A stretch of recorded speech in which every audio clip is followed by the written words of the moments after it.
चला आज बनवूया आपण घाऱ्या। त्याच्यासाठी मी घेतलेलं आहे तांदळाचं पीठ, गूळ, रवा, सफेद तीळ आणि 1 ग्लास पाणी।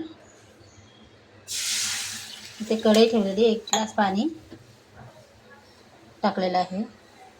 चला तर आपलं आता पाणी बॉईल झालेलं आहे, त्याच्यामध्ये आपण गूळ टाकून घेऊया। आता गूळ वितळेपर्यंत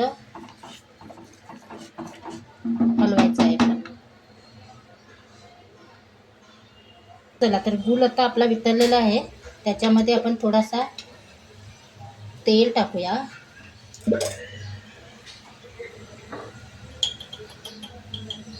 चवीनुसार मीठ टाकूया आणि आता त्याच्यामध्ये तांदळाचं पीठ टाकूया।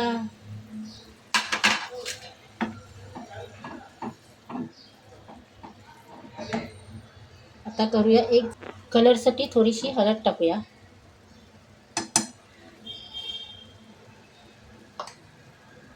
चला तर 5 मिनिटासाठी आपण झाकण ठेवून देऊया।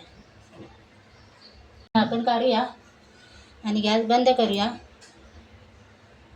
थंड करायला ठेवूया। आता त्याच्यामध्ये टाकूया आपण रवा,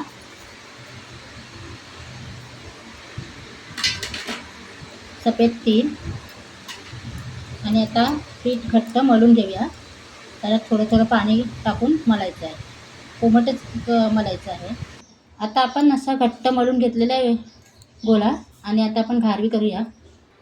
आता असे आपण गुंडा घेतलेला आहे आणि हाताला पाणी लावायचं आहे आणि आता घारी करून घ्यायची आहे।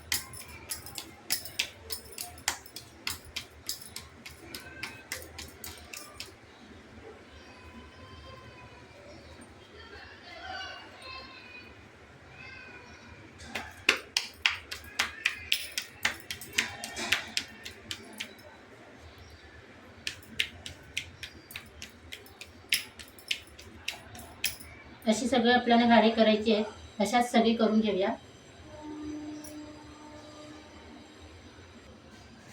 सगळं झालं ना, म्हणजे सगळं झालं। घाऱ्या तयार करून घेतलेली आहेत आणि इथे कढई ठेवलेली आहे, त्याच्यामध्ये तेल टाकलेलं आहे। आता तेल गरम झालंय की नाही ते आपण बघूया। एक छोटी घारी आपण टाकूया त्याच्यामध्ये। आता तेल आपला गरम झालेलं आहे, म्हणजे घारी आपली वर आलेली आहे। तर आता सगळ्या घाऱ्या आपण टाकून देऊया।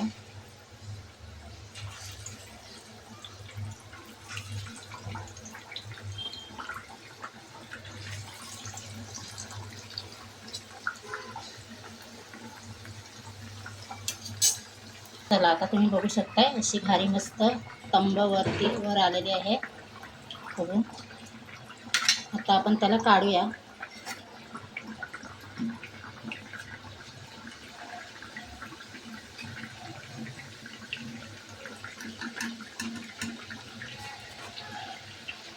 बघा ही पण आलेली आहे वरती। सगळ्या घाड्या अशाच फुलतात। हे बघा, ही पण 2 घाड्या तशीच झालेल्या आहेत। आता सगळी घाड्या आता अशीच आपण चला आता आपली घारी तयार आहे। माझा व्हिडिओ आवडला तर नक्की लाईक करा, शेअर करा, कमेंट करा। स्वस्त खा, मस्त राहा घाऱ्या। चला बाय बाय।